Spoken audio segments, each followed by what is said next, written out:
Olá! Hoje a gente vai mergulhar num dos temas mais importantes e, com certeza, mais intensos do direito penal: os crimes contra a vida. Eles são, de fato, o coração da lei penal e têm um tratamento todo especial. Vamos entender por quê? Bom, pra gente começar a conversa, vale a pergunta: o que é que faz um crime ser classificado como um crime contra a vida? O que separa ele de todos os outros? A resposta, olha, vai muito além do ato em si. A chave está no valor que ele ataca. E aqui está o pulo do gato. O que está sendo protegido aqui é a vida humana. Para o Estado não existe nada, absolutamente nada, mais valioso. É por isso que esse grupo de crimes, lá nos artigos 121 a 128 do Código Penal, tem regras e punições tão, mas tão rigorosas. E essa é talvez a maior particularidade de todas. É uma característica única do nosso sistema. Diferente de roubo, de estelionato, de qualquer outra coisa, aqui quem bate o martelo não é um juiz de carreira. São cidadãos comuns que formam o tribunal do júri.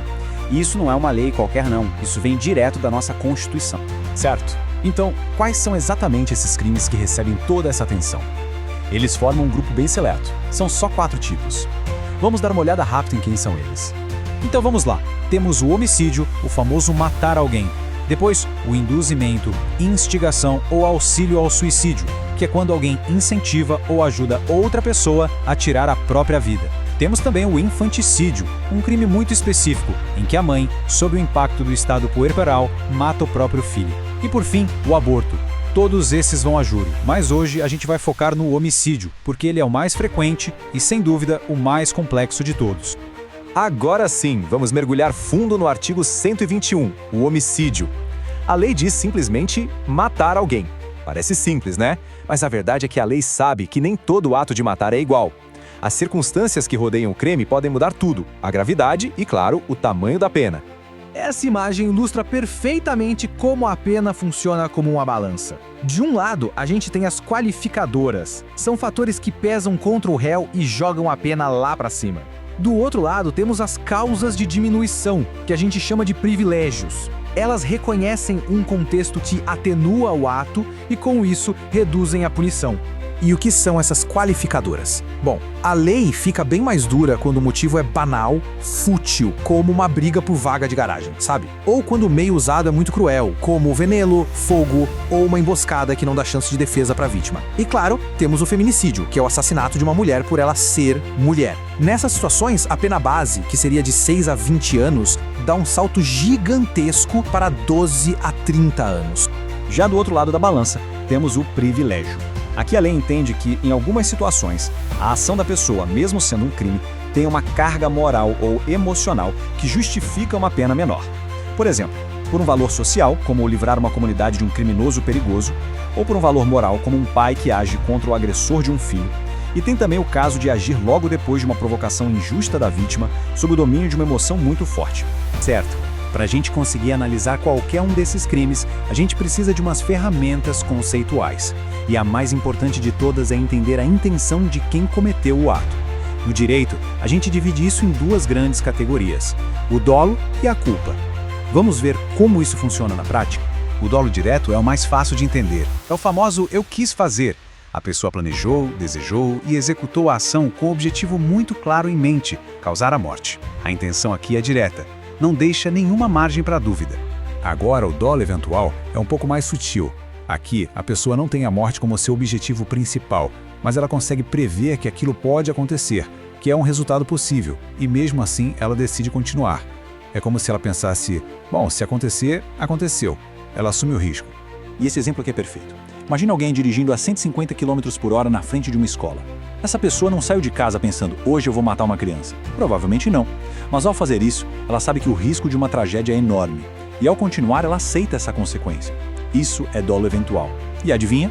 Vai a julgamento no tribunal do júri. Por último, a gente chega na culpa. Na culpa, a história é completamente diferente.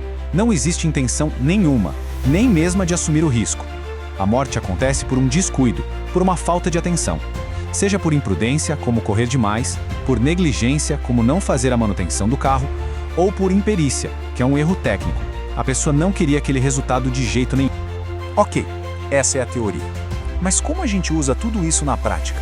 Vamos dar uma olhada em como esses conceitos são aplicados na hora de escrever um dos primeiros documentos de um processo criminal, a chamada notícia-crime. A estrutura é bem lógica e direta. Primeiro, o endereçamento, para quem vai o documento, que normalmente é o delegado de polícia. Depois, a qualificação, ou seja, quem está contando a história. Em seguida, a parte mais importante, a narração dos fatos de forma clara. E aí vem a parte técnica, o do direito, que é onde a gente conecta os fatos com a lei, usando tudo que a gente falou sobre dolo, qualificadoras, etc. E por fim, o pedido para que a investigação comece. E esse trecho aqui é um exemplo perfeito de como essa argumentação é construída. Não basta dizer que foi homicídio, é preciso especificar. Foi qualificado por motivo fútil. E o mais importante, justificar, mostrando como a desproporção entre a briga pela vaga e o ato de tirar a vida de alguém é absurda, o que demonstra a futilidade. E agora, atenção porque essa dica é de ouro. É possível que um homicídio seja, ao mesmo tempo, privilegiado e qualificado? Sim, é possível!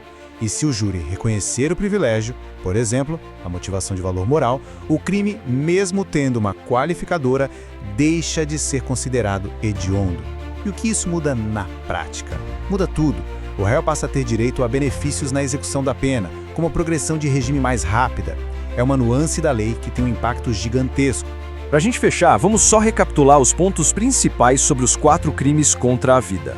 E essa tabela dá um resumo bem prático. Reparem que, embora cada crime proteja a vida em uma fase ou contexto diferente, desde a vida dentro do útero, passando pela do recém-nascido, até a vida em geral, todos eles têm uma característica fundamental em comum. A competência para julgar é sempre do tribunal do júri. E para terminar, eu deixo uma reflexão. A decisão de colocar o julgamento dos crimes mais graves da sociedade nas mãos de cidadãos comuns e não de um juiz técnico é muito profunda. E isso nos leva a perguntar: confiar o julgamento da vida e da morte aos nossos pares, a pessoas como nós, é a expressão máxima de justiça? Ou será que há um risco? Fica aí a reflexão.